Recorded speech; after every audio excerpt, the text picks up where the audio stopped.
Il est 4h30 du matin, nous sommes la nuit entre samedi et dimanche, je viens de finir l'épisode 7. J'ai dû mettre une petite pause là, j'ai dû mettre un petit temps avant de vous faire la vidéo pour me calmer tellement cet épisode m'a surexcité, j'étais en train de crier chez moi, heureusement j'ai les voisins qui n'entendent rien.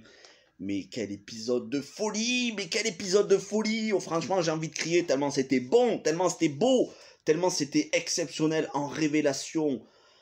1h40, c'était un véritable film. Et je vous avais dit que je vous ferai la deuxième partie de la vidéo. Vous avez ma première partie, ce que j'ai pensé des 3 premiers épisodes. Je vous avais dit que je vous ferai une deuxième partie, donc cette vidéo qui porterait sur les épisodes 4 à 7. Ça ne sera pas le cas, ça va porter sur les épisodes 4 à 6. Et je vais faire une vidéo entière sur l'épisode 7, parce que je vais le regarder une deuxième fois. Parce que c'est une telle masterclass, on a rarement vu ça en série.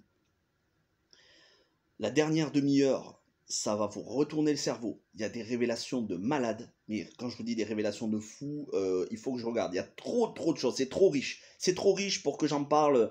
C'est trop riche pour que j'en parle dans une seule vidéo. Je peux pas. Voilà. Normalement, à la base, je voulais faire une vidéo pour chaque épisode. Mais voilà, j'ai regroupé 3 premiers épisodes. Là, maintenant, ça va être les 3 suivants, épisodes 4 à 6. Et je vous ferai une vidéo, mais entière, où je vais tout spoiler. Ça sera quasiment une analyse quasiment scène pour scène de l'épisode 7. Et puis ensuite, le 1er juillet, on aura les 2 derniers épisodes de la saison 4, donc épisode 8 et 9. Mais à mon avis, ceux-là, je ferai une vidéo aussi pour chacun, parce que je crois que l'épisode 9 va durer plus de 2 heures. Donc là, on a quasiment que des films. En fait, c'est des films. Les mecs, ils ont fait des films. Je comprends maintenant qu'il y a un budget de plus de 300 ou 350 millions pour la saison 4.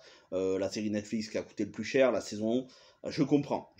Au vu de ce qu'on a là, Marvel peut aller se rhabiller. Avec tout le respect que j'ai pour Marvel, si on avait eu ça au cinéma, ça déboîte Doctor Strange in the Multiverse of Madness à tous les niveaux. C'est-à-dire que, avec le respect que j'ai pour Sam Raimi, mais là, Stranger Things, ça déboîte tout ce que j'ai vu en Marvel depuis Avengers Endgame, quoi.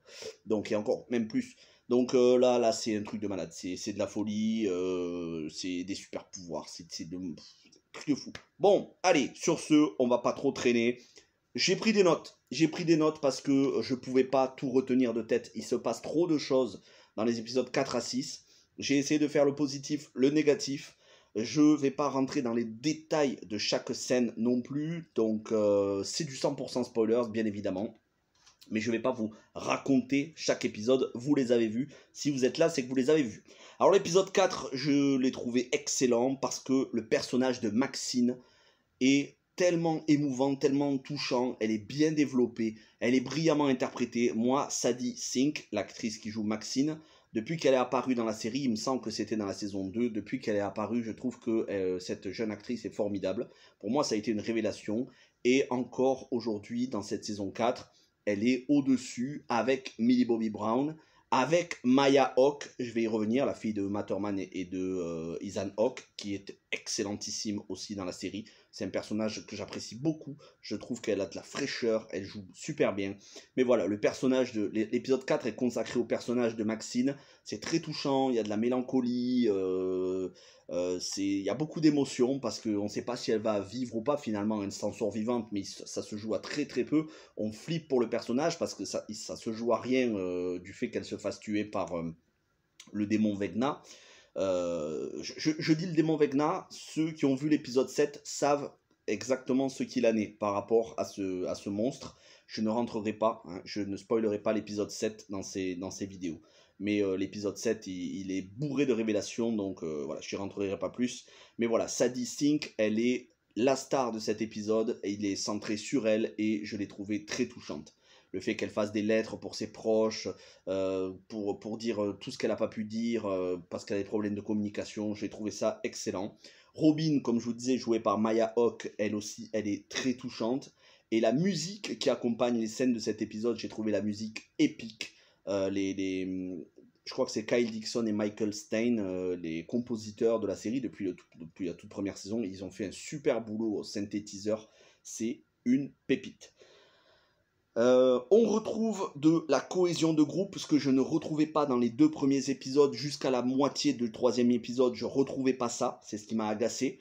Alors certains diront, oui mais c'est normal, il faut 2 épisodes. Non, non, c'est pas normal. Il faut pas des épisodes pour se remettre d'entrée de jeu. C'était déjà un défaut de la saison 3, des longueurs dans sa première partie. Et ensuite, c'était excellent dans la deuxième partie. C'est bon, à un moment donné, on a compris. Il faut arrêter à chaque fois de faire... Enfin, on finit une saison, le groupe est soudé. Et ensuite, on commence une saison, le groupe est désuni. Et ensuite, on perd du temps à réunir le groupe. Non, il fallait, dès le début, dès l'entrée de jeu...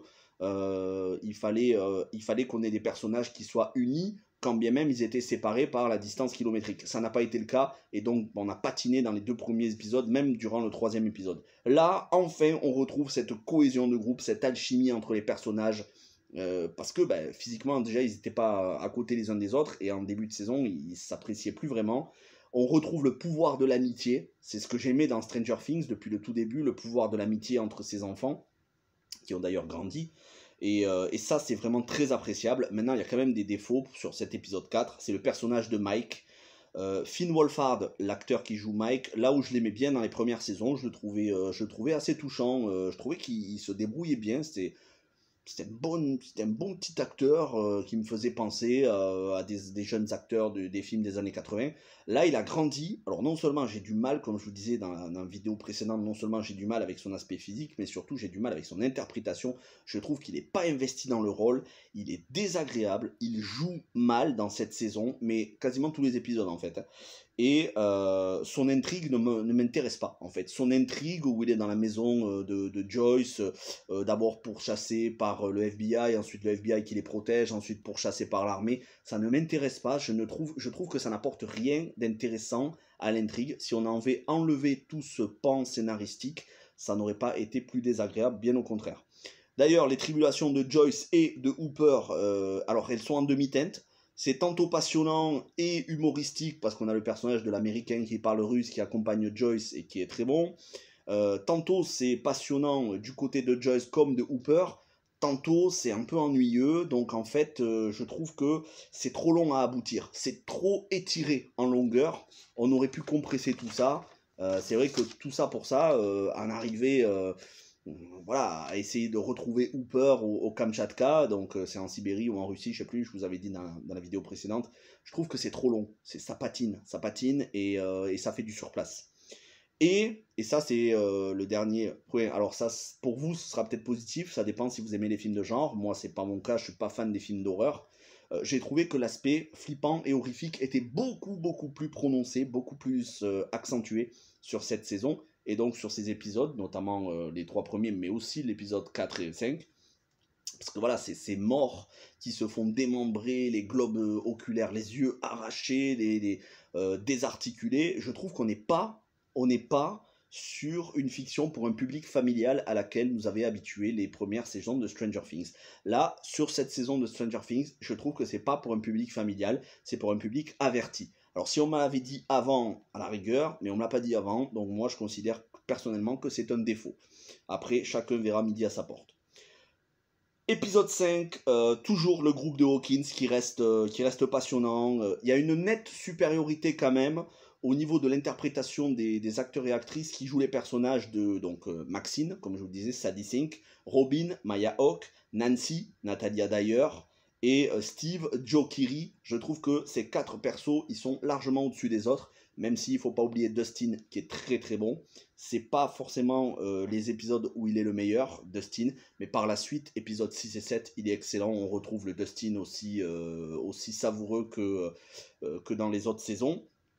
Les longueurs se font beaucoup moins ressentir depuis la deuxième partie de l'épisode 3, mais surtout depuis l'épisode 4. Et donc dans cet épisode 5, on ne sent pas les longueurs. Les passages où on a Millie Bobby Brown, elle est toujours aussi intense dans son interprétation. Je trouve que c'est la révélation de la série, Millie Bobby Brown. Elle est vraiment intense par son regard, par sa sensibilité. Elle fait vraiment du super taf. Après son intrigue, parfois ça avance, parfois ça recule, c'est un petit peu long à démarrer, parfois ça fait du surplace. Heureusement il y a l'épisode 7 qui là est une masterclass absolue, l'épisode 7, mais comme je vous ai dit, vidéo spéciale pour l'épisode 7. Tout ce qui a trait à Mike, Will et Jonathan, c'est inintéressant au possible. L'intrigue de Joyce continue de patiner, de faire du surplace. On avait avancé un petit peu, à un moment donné on recule parce que bon voilà, ils étaient allés à la recherche de Hooper, mais finalement ils se font capturer. Ça patine. Heureusement, on a le personnage pour tout ce qui est Mike, Will et Jonathan, on a le personnage de Argyle. Le personnage de Argyle, c'est le fumeur de chichon, vous savez, le mec qui se roule des bédos sans arrêt, des pets là. Lui, ce perso, il est génial. Ce perso, il est génial. Son humour, j'apprécie son humour. J'aime son côté lunaire. Après, heureusement qu'il n'y en a pas d'autres persos comme ça. Ça suffit, mais il est bienvenu. Il apporte une touche de légèreté et surtout, au moins, il apporte un peu d'humour parce que tout l'aspect Will, Mike et Jonathan, mais Osef complet. En tout cas, pour moi, je m'en fichais complètement. C'est pareil pour les membres de l'équipe de basket qui sont toujours aussi inutiles et insupportables depuis le début du scénar. Ils servent à rien, ils sont insupportables. Les acteurs ne jouent pas très bien en plus, je trouve. Après, encore une fois, hein, c'est une question de goût. Peut-être que vous, ça vous a pas gêné. Et enfin, on termine cet épisode 5 avec des petits clins d'œil. D'ailleurs, j'avais oublié de le dire, mais pour l'épisode 4, il y avait aussi un petit clin d'œil à Freddy, puisque dans l'épisode 4, on avait l'apparition de Robert Englund. Robert Englund, c'est lui qui fait Freddy donc, dans tous les Elm Street, avant le remake de 2011, ou je sais plus. En gros, tous les Freddy, c'est Robert Englund. Et là, dans cet épisode 5, on a un piano, je crois que c'est dans la maison... dans la maison tout simplement de Robert Englund, donc de Victor Krill, le soi-disant psychopathe qui en fait n'en est pas un. Il y a un piano où il y a marqué Krueger dessus. Alors si j'ai bien regardé, mais il me semble qu'il y a marqué Krueger. Et c'est une petite allusion à Freddy Krueger. Voilà. Donc ce clin d'œil est sympathique et en même temps c'est cohérent avec le scénario puisque ici on a le méchant, le démon Vecna, qui essaye de s'immiscer dans l'esprit des gens à travers leurs cauchemars, à travers leurs traumatismes, de la même manière que Freddy. D'ailleurs, il y en a un d'entre vous, je suis désolé, vous m'excuserez, j'ai oublié le pseudo, mais je sais qu'il y en a un d'entre vous dans les commentaires qui m'a dit et ça fait penser à Freddy. C'est vrai, j'avais pas percuté au départ, mais c'est vrai que ça fait penser à Freddy, c'est un petit peu le même scénar. Et enfin, l'épisode 6, pour conclure cette vidéo, l'intrigue de Hawkins, toujours aussi passionnante. Toujours ce groupe soudé, cette alchimie qu'on avait dans les saisons précédentes. Particulièrement le duo d'amitié entre Robin et Nancy, j'ai beaucoup apprécié. Et le duo toujours savoureux, Steve et Dustin, qui s'envoient des pics. C'est un régal. Steve et Dustin, les deux, c'est un régal. Chose intéressante, et d'ailleurs c'est intéressant aussi de faire un parallèle avec la vie réelle, c'est la psychose des habitants, et c'est en fait à ça qu'a servi le groupe de basket depuis le début de la saison. Il n'a servi à pas grand chose, mais il a servi à ce que ça atterrisse dans cet épisode. Les membres du groupe de basketball de Hawkins vont contribuer à propager la psychose par rapport à de l'obscurantisme religieux vis-à-vis de Donjons et Dragons. Donjons et Dragons, ça c'est la vie réelle, il faut ça... Enfin, la polémique Donjons et Dragons, c'est tiré de la vie réelle. Il faut savoir qu'aux États-Unis, dans les années 80, on avait certains milieux conservateurs religieux qui attribuaient tous les malheurs à Donjons et Dragons, qui attribuaient tous les crimes, tous les psychopathes aux jeux de rôle, puis ensuite ça a été les jeux vidéo. C'est tout simplement une méconnaissance de ce qu'est réellement Donjons et Dragons. Et donc, ici, ils s'en sont servis dans le scénario pour justement faire propager la psychose et que les habitants veulent se rendre justice eux-mêmes, un petit peu à la manière des villageois au Moyen-Âge qui accusaient quelqu'un de sorcière et ensuite ils allaient traquer la sorcière et la mener jusqu'au bûcher. Ben là, c'est un petit peu la même chose. Alors après, attention, je ne vais pas dédouaner totalement les jeux de rôle ni les jeux vidéo. Comme je vous l'ai déjà dit dans la vidéo précédente, faut pas non plus croire que tout est blanc ou noir, que tout est bon ou mauvais, que les gens qui sont croyants avaient totalement tort, et les gens adeptes de jeux de rôle et de jeux vidéo avaient totalement raison. Faut pas non plus tomber dans le panneau. Il y avait aussi parmi les joueurs de Donjons et Dragons et de jeux de rôle de manière générale, il y en avait aussi qui pratiquaient de l'occultisme. Mais c'est parce qu'ils se servaient de ces jeux comme un prétexte. C'est-à-dire qu'ils l'auraient fait dans un autre contexte. C'est comme les jeunes qui vont perpétrer des massacres, que ce soit par exemple aux États-Unis ou ailleurs, et qui jouent à des jeux de massacres, genre Call of Duty, on dit c'est à cause des jeux vidéo qu'ils ont tué. Non, ça n'est pas à cause des jeux vidéo, c'est parce qu'ils avaient déjà un problème psychologique, mais de jouer à des jeux où on massacre, ça ne les a pas aidés, au contraire, ça les a fait s'enfermer dans une spirale dans laquelle ils étaient déjà psychologiquement, mais pas à cause d'un jeu vidéo, parce qu'ils étaient déjà comme ça, peut-être contexte familial, des traumatismes d'enfance, peu importe, je suis pas un psy professionnel, mais ils étaient déjà comme ça. Et les jeux vidéo n'ont pas aidé. Et c'est pareil pour tout ce qui est divertissement où il y a de l'occultisme. C'est pas parce que vous regardez un film d'horreur que tout de suite vous allez être possédé et que vous allez tuer des gens, mais ça va pas vous aider psychologiquement. C'est pas constructif. C'est pas très sain d'esprit de regarder des films où il y a sans arrêt de l'occultisme, du massacre, de l'extrême gore. C'est pour ça que je vous ai dit sur ma chaîne, je n'aime pas ça. Mais on peut pas non plus être superstitieux et dire parce qu'il y a des jeunes qui jouent à des jeux vidéo de rôle ou à des jeux vidéo violents, tout de suite, ça va devenir des psychopathes. Non. Mais quand même, il faut faire un petit peu la part des choses et être un petit peu honnête intellectuellement. Je sais qu'il y a des gamers ou des geeks qui tout de suite essayent de dédouaner tout en disant non, c'est jamais la faute. C'est pas parce que c'est pas la faute que pour autant c'est bénéfique à 100% pour l'esprit. Quand on est déjà psychologiquement fragile, il vaut mieux éviter les jeux de rôle qui sont trop dark. Voilà. Et je trouve qu'il fallait le dire, parce que c'est important. Voilà, pour refermer la parenthèse, on revient à la série. L'intrigue de Mike et de Will, elle avance enfin. Heureusement, parce que je me suis demandé à quoi elle servait jusqu'à là, mais enfin elle avance parce qu'ils vont aller à la rencontre de la petite amie de Dustin, vous savez, la pro de l'informatique qui essaye de pirater à distance. Qui appelle Dustin, elle l'appelle Dusty Poulet, hein. Elle est géniale cette petite. Voilà, là ça devient intéressant parce qu'il y a beaucoup d'humour, parce que bah, justement ils essayent de retrouver Eleven grâce à ça. Et c'est dans une maison où c'est rempli de gosses qui sont perchés, excentriques, un petit peu tarés sur les bords pour certains. Mais voilà, c'est des gosses, il y en a certains c'est des originaux, il y en a certains ils sont surdoués, il y en a certains ils sont très vivaces d'esprit, il y en a d'autres ils ont un pet, et c'est une maison où il y a plein de gosses partout, c'est un peu la cacophonie, c'est assez amusant, cet épisode est assez amusant au niveau de l'intrigue de Mike et de Will, là où ils se rendent, voilà. Il y a de l'amélioration au niveau de l'intrigue de Joyce, ça traîne encore un petit peu, mais il y a de l'amélioration, on sent que voilà, on se dirige vers le dénouement où ils vont aller libérer Hooper. En revanche, pour Hooper, et même si c'est passionnant, là, on est sur l'intrigue où il s'aperçoit qu'il y a le Démogorgon dans la prison du Kamtchatka. Il est devenu allié avec l'ancien gardien qui avait essayé de le faire libérer, mais ils se sont fait prendre et ils se sont fait enfermer. Ils sont devenus alliés et maintenant ils doivent combattre avec les autres détenus le Démogorgon.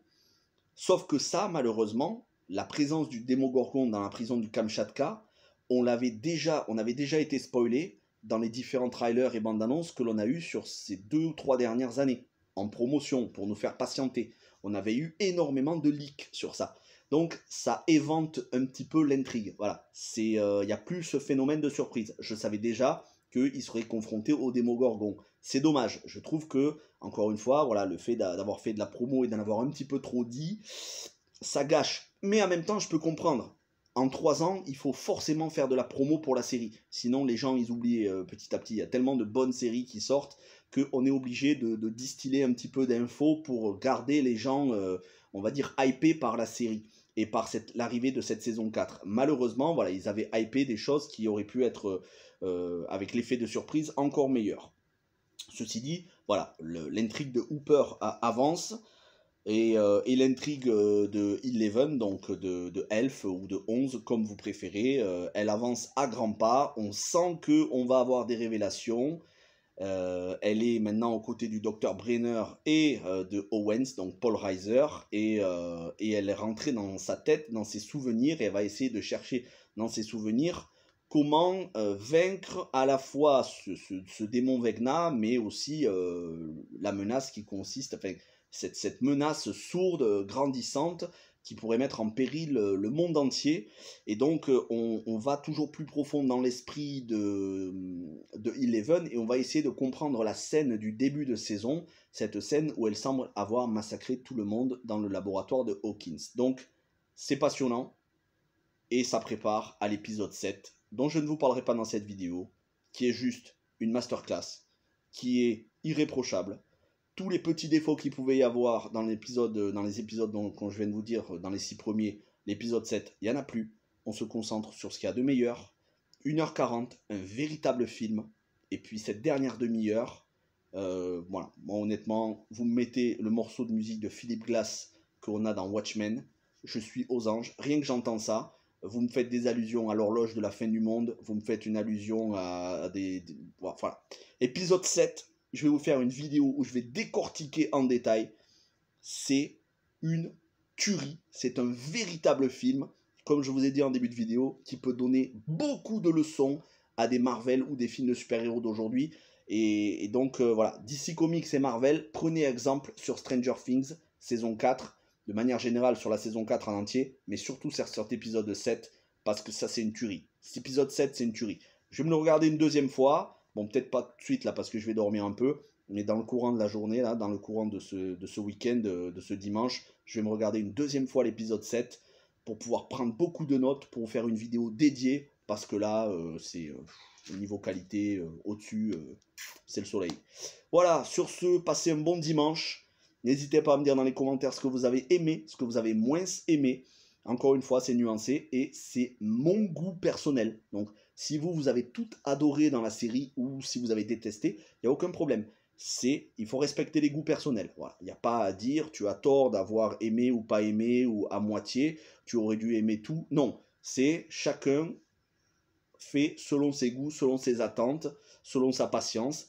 C'est vrai que moi j'avais pas la patience sur les premiers épisodes, ça m'a un petit peu ennuyé. Après petit à petit c'est monté en intensité jusqu'à nous livrer ces épisodes 4, 5, 6 et surtout épisode 7. Donc j'imagine pas si l'épisode 8 et 9 sont au moins au niveau de l'épisode 7, ça va être des chefs-d'œuvre. Voilà, ceci dit, je vous le dis, hein, elle fera partie du top 10 des meilleures séries de l'année, hein, Stranger Things épisode 4. Enfin, Stranger Things saison 4 fera partie du top 10 des meilleures séries de l'année. J'ai pas encore vu toutes les autres séries, mais rien qu'avec cet épisode 7, je ne peux pas ne pas mettre la saison 4 dans mon top 10 de l'année. Voilà, bon week-end à tous, n'hésitez pas à liker, vous abonner, partager et à aller voir la vidéo sur les 3 premiers épisodes. Portez-vous bien, à demain pour la vidéo sur l'épisode 7.